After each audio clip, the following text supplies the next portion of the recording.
நடிகை பிந்து கோஷ் உடல்நல பிரச்சனை காரணமா சிகிச்சை பலன் அளிக்காம உயிரிழந்திருக்காங்க. இவங்களுடைய மறைவுக்கு திரைப்பிரபலங்கள் பலருமே இரங்கல் தெரிவிச்சிட்டு வராங்க.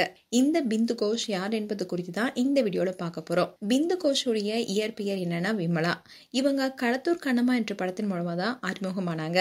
இந்த படத்துல பிந்து கோஷ் குழந்தை நட்சத்திரமா கமல்ஹாசனுடன் சேர்ந்து ஒரு குரூப் டான்ஸ் ஆடி இருப்பாங்க. இவங்க தங்கப்பன் மாஸ்டருடைய எல்லா படங்களுமே குரூப் டான்ஸ்ல கண்டிப்பா இருப்பாங்க. நல்ல டான்ஸராகவும் இருந்த பிந்து கோஷ் உடல் எடை கூடினாலும் அதையே சினிமாவில் பிளஸ்ஸா மாத்திக்கிட்டாங்க. காமெடி கேரக்டர்ல கலக்கினாங்க. கோழி கூவுது, கௌரி கல்யாணம்னு ஏகப்பட்ட படங்கள்ல பிந்து கோஷ் நடிச்சிருப்பாங்க. சினிமாவில் நல்லா சம்பாதிச்சிருந்தாலும் குடிகார கணவர் அனைத்துமே குடித்தே அழிச்சிட்டாரு. உடல்ல பல பிரச்சனை இருக்கு, மருந்துக்கே மாசம் அதிகமா செலவாயிடுதுன்னு கூட ஒரு இன்டர்வியூல சொல்லியிருந்தாங்க. கிட்டத்தட்ட 100 படங்களுக்கு மேல நடிச்சிருக்கிற இவங்களுடைய வயசு 76. வயது மூப்பின் காரணமா அவங்களுடைய உடல்ல பல பிரச்சனை இருந்து வந்திருக்கு. இதனால மருத்துவ உதவி கிடைக்காம வறுமையிலேயே இருந்திருக்காங்க.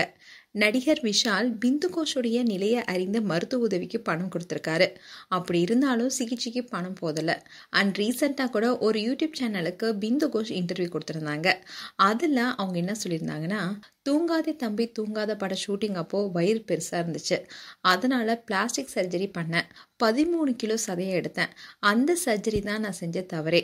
இதுக்கப்புறமா பிபி சுகர்னு ஹார்ட் ஆப்ரேஷன் வரைக்கும் செஞ்சேன். ஆனா அதுக்கப்புறமா சிகிச்சை செய்யறதுக்கு என்கிட்ட வசதி இல்ல. பணம் இருந்தாதான் மரியாதையும் இருக்கும். எனக்கு உடம்புல நிறைய பிரச்சனை இருந்துச்சு. அதனால என் பையன் என்னை பாத்துக்க முடியாம ஓடிட்டான்.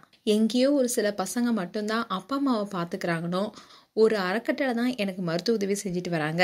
கமல்ஹாசன் கிட்டயும் உதவி கேட்டு ஃபோன் பண்ணேன், அவர் பதிலே சொல்லல. பிரபு, சத்யராஜ்னு பலருக்குமே ஃபோன் பண்ணேன், யாருமே எனக்கு உதவி செய்யலன்னு கதறி அழுந்தாங்க. யாராவது உதவி செய்யன்னு கையெடுத்து கும்பிட்டு கண்ணீர் விட்டு உதவி கேட்டிருந்தாங்க பிந்து கோஷ். இதுக்கப்புறமா நடிகை ஷக்கீலா மூலமா KPY பாலா பிந்து கோஷோடைய வீட்டுக்கு வந்து அவங்க நேர்ல சந்திச்சு 80,000 ரூபாய் பணம் கொடுத்து உதவினாரு. அதுக்கப்புறமா தமிழக முதல்வர் ஸ்டாலின் அவர்களுக்கு எனக்கு ஏதாவது ஒரு உதவி செய்யணும் கூட அவங்க கேட்டிருந்தாங்க. ஆரம்ப காலகட்டத்துல நடிப்பின் உச்சத்துல இருக்கும் போது நல்லாவே வாழ்ந்திருக்காங்க பிந்து கோஷ். அப்போ சம்பளம்னு பார்த்தாவே 3,000 ரூபாய் 5,000 ரூபாய் தான் சம்பாரிச்சாங்களாம். ஆனா அப்போ கால் சீட்டே கொடுக்க முடியாத அளவுக்கு பல லாங்குவேஜ்ல 170க்கும் மேற்பட்ட படத்தில் நடிச்சிருக்காங்களாம். அப்படிதான் நான் சேர்த்து வச்சு நான் வீட்டை வாங்கினேன். ஆனா என் வீட்டுக்காரர் சரியில்லை. ஷூட்டிங்க்கு போறது, அதுல சம்பாரிச்ச காசை அவர்கிட்ட வந்து கொடுப்பேன், அவ்வளவுதான். பிள்ளைங்களுக்குன்னு எதுவுமே சேர்த்து வைக்கல. ஆனா பசங்க என்ன நல்லா பாத்துக்கிட்டாங்க.